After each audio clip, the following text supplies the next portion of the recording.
Seika Academy was a famous school for talented students. It trained future stars in acting, sports, and advanced studies. Many of the most successful people in the world had graduated from there. One of them was Subaru Ayase, a legendary actress and top student. Now her son, Yu Ayase, had just transferred into the school, but Yu was not like his mother.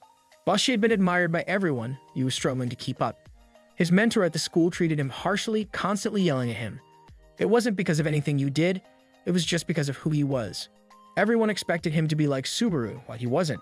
He failed many of his classes and was weak in martial arts. Even so, some students still believed that he might have hidden talent. After all, some geniuses take time to show their abilities.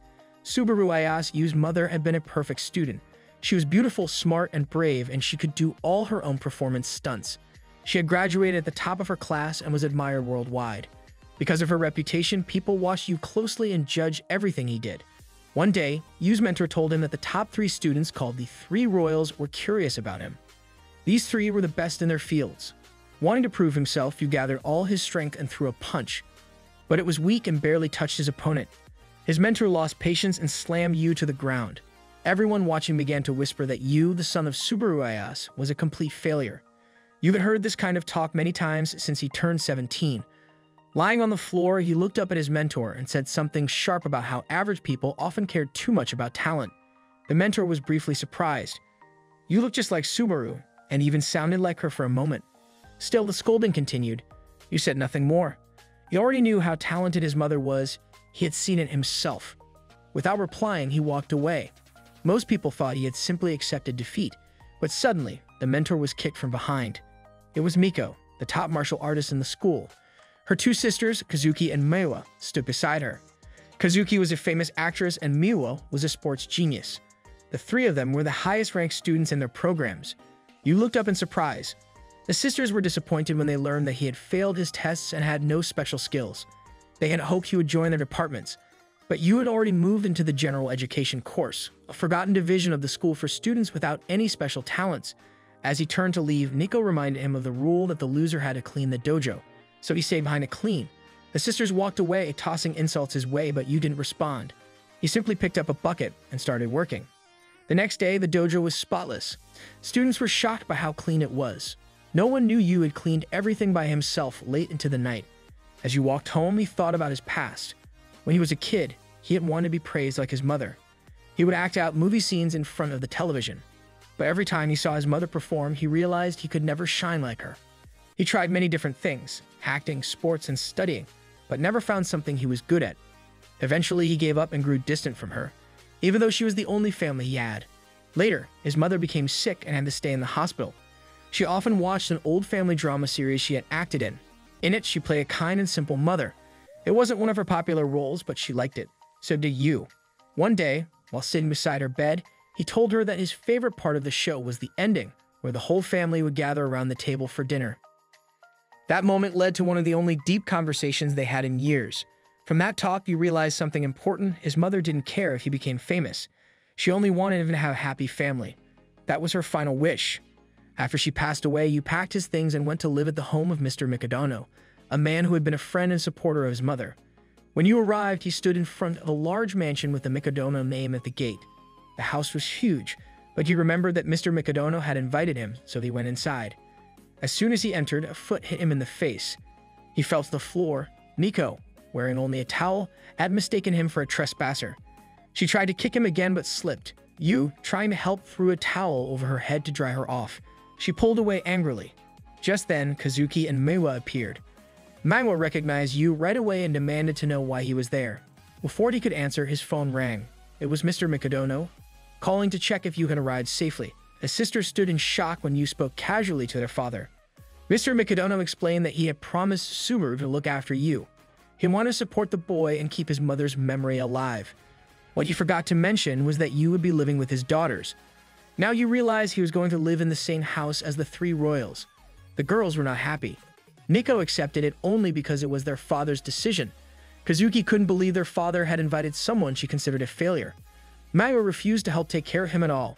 But Yu didn't give up. He introduced himself politely and said he would do his best to get along. While unpacking, he accidentally stepped on a woman's undergarment.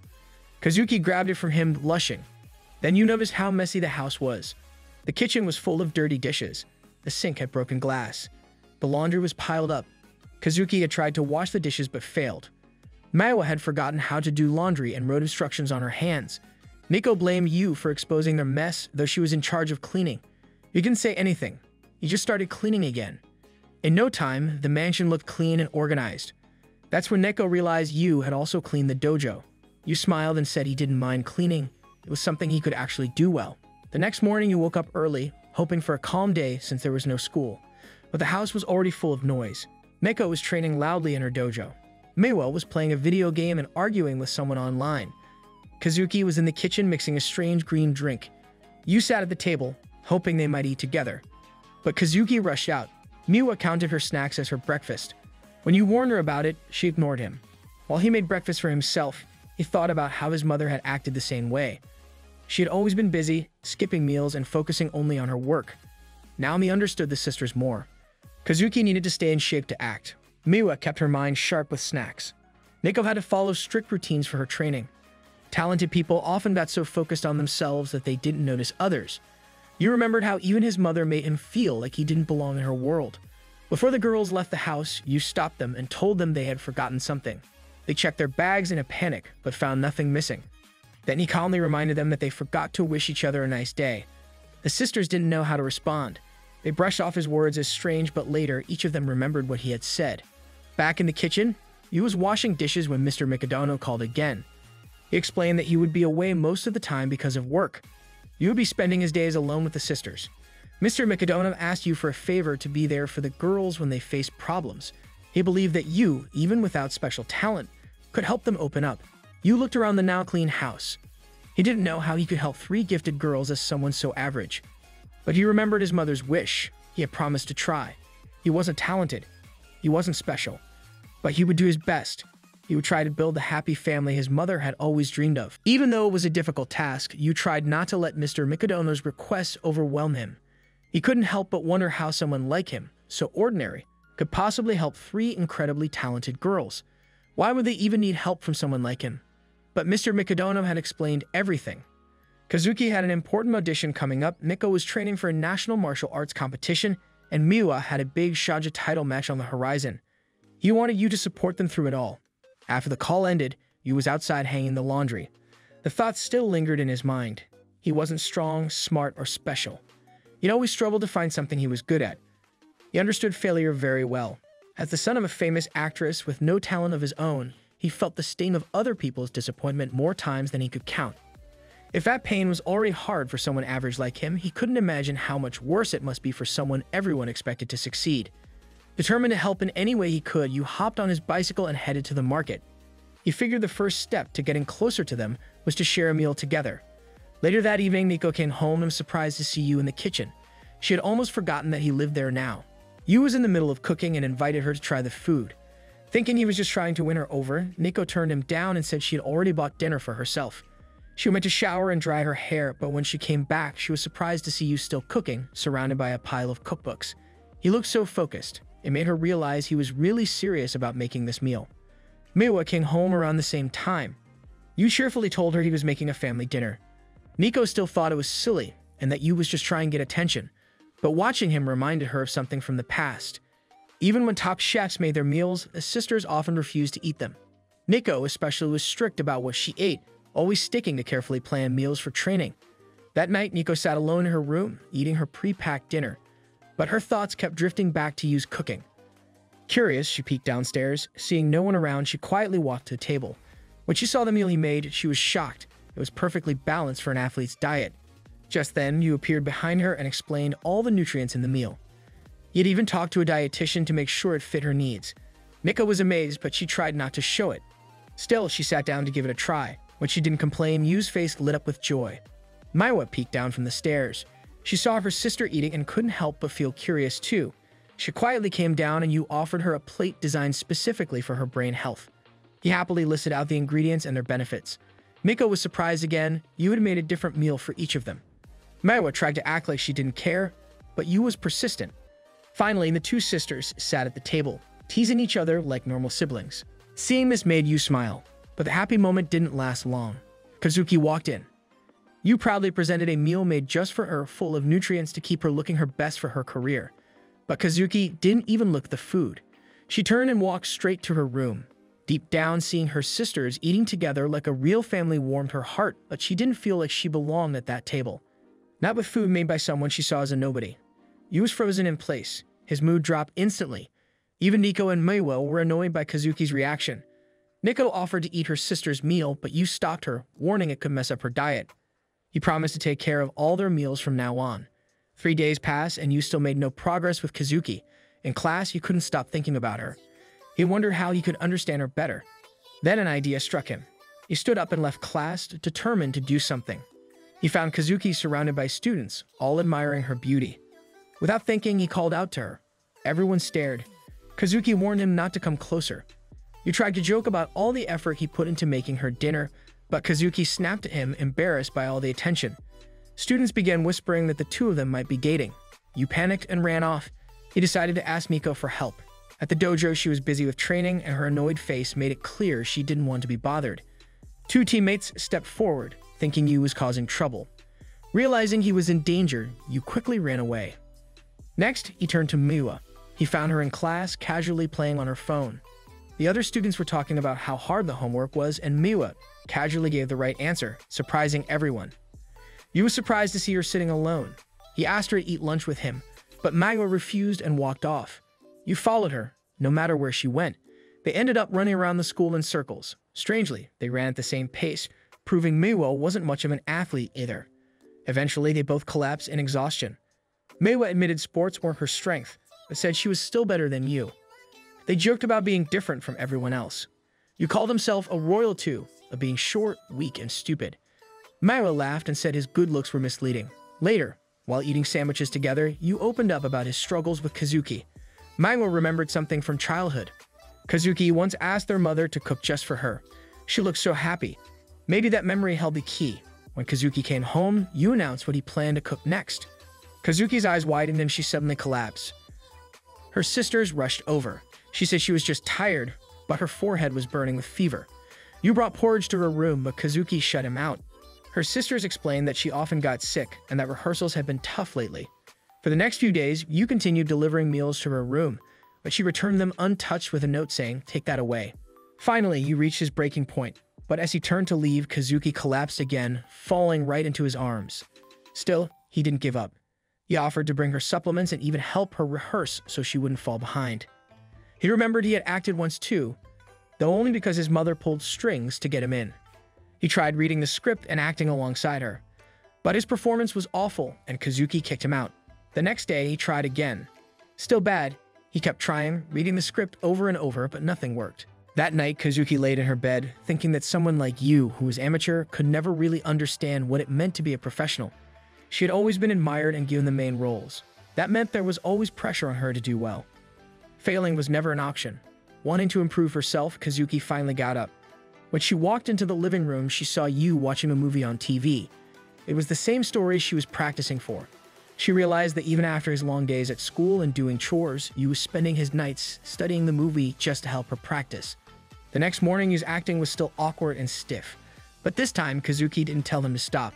He had clearly worked hard. Then something surprising happened. After Kazuki said her line, Yu replied with so much feeling that the scene actually turned out well. He was so moved that he started crying. After failing many times, he had finally done something right. Kazuki thought it was silly to cry over one good scene, so she scolded him a little to calm him down.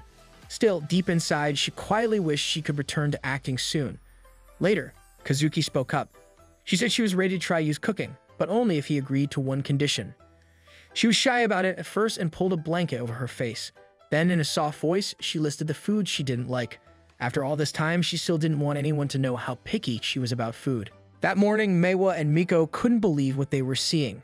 Kazuki was eating breakfast with them, and not just snacks, but real food. Yu passed by and casually praised her for finishing her soup. Kazuki simply said it was fine as long as there were no carrots. Little did she know, Yu had secretly grated some into the soup. As he quietly ate his own meal, Yu felt relieved. It had taken effort to bring all 3 sisters together at the table. They were difficult to manage, but for a moment, it felt worth it. However, by evening, his joy faded. One after another, the sisters sent messages saying they wouldn't be home for dinner. Yu tried not to show his disappointment, but his voice gave it away. Just when he thought they were becoming like a family, things were falling apart again. He remembered how he used to be left alone often.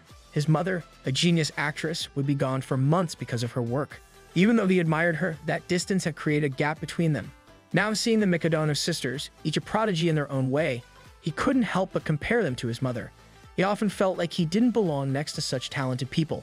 Still, Mr. Mikado had asked him to take care of them, and you wanted to do that properly.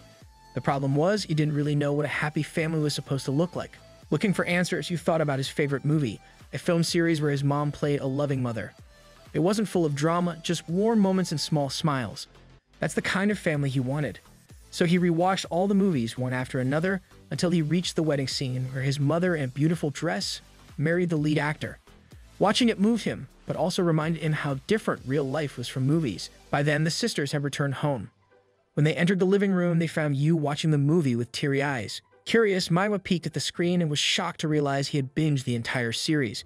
Kazuki recognized the actress, Subaru, Yu's mother. She figured he must really miss her. Taking a deep breath, Kazuki gently told Yu he didn't have to do all the chores or cook just to be accepted. Meiwa agreed, telling him to take it easy. Nico, however, bluntly called him a freeloader. He was hurt and stood up, saying he didn't see himself that way.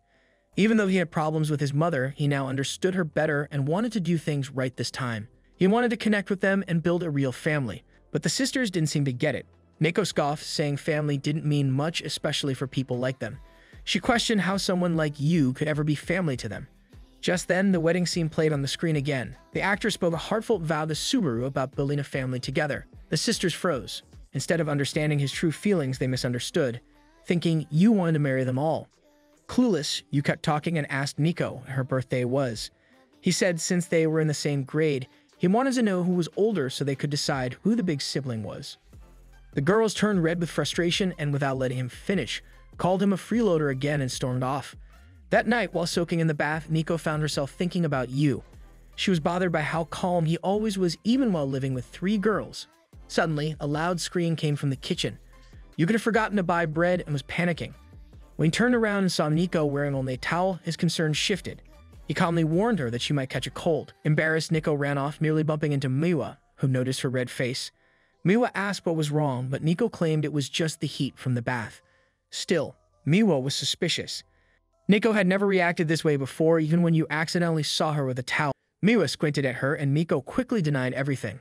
Just then, you walked in carrying freshly folded laundry and handed it to Miwa. Their hands touched, and Miwa's face turned pink. She quickly pulled her hand back. Seeing this, Nico grew even more suspicious.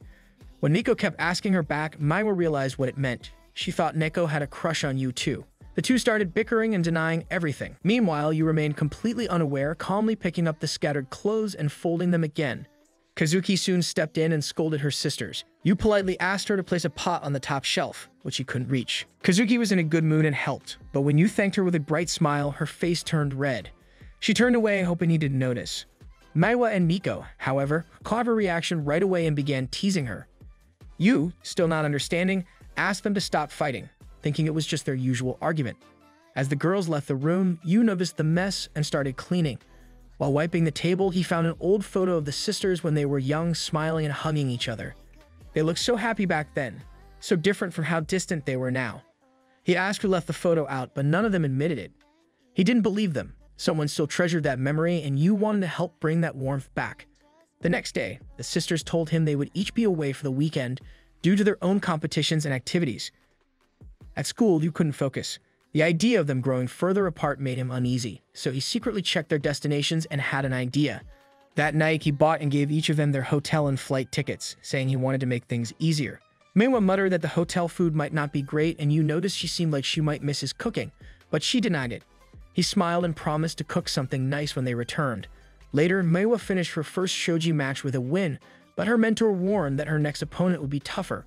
While heading to her hotel, she passed under cherry blossoms and saw a nearby festival, reminding her of old memories. When she reached the hotel, she was surprised to see Kazuki checking in too. Kazuki said her performance theater was nearby. Moments later, Nico also arrived. Her event was close as well. The 3 sisters were confused until Yu showed up, smiling. He admitted he arranged it so they'd be near each other, hoping it would help them bond again. At first, the sisters thought it was silly, but Yu explained that the Cherry Blossom Mag Festival was tonight, and they were already here. He even added that the shrine they were set to bring luck to competitors. Miko laughed it off, saying geniuses didn't need prayers. In response, Yu showed them a booklet filled with names of famous prodigies who had visited the shrine. The sisters were surprised.